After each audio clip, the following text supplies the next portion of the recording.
probably wouldn't have to worry because it rains a lot and everything's green. But this is what we get, like we'll plant our carrots and then right before our carrots come up, we burn this so we have no weeds in our carrots anymore. We have no weeds in our radishes or any of our root crops, which really has changed our whole game.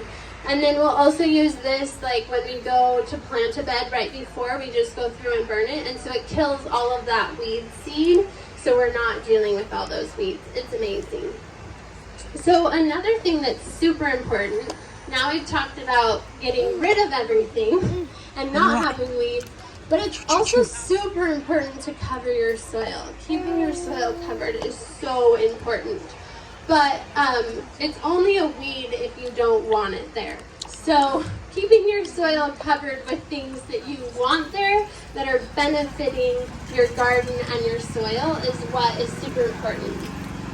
So we, that last photo was a cover crop photo, so it's really hard to kind of figure out cover crops in home gardens or market gardens or vegetables. They do a lot of cover crops in bigger fields, but in smaller spaces it's kind of hard to figure out cover crops because they can take over, which can be traumatizing when you know, planted something and now all you have is clover. You know, you planted a clover cover crop and now you have a lovely bed of clover and you didn't want clover, you wanted lettuce or whatever you wanted. So we have been we're actually working with our extension office and with a bunch of people to figure out how to best use cover crops in our climate in this, in the way that we grow. You can keep going. So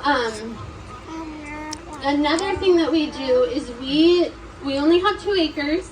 And so, and you saw how tiny our growing space was, our window for outside too growing. much. So we use everything that we can, we plant from a start.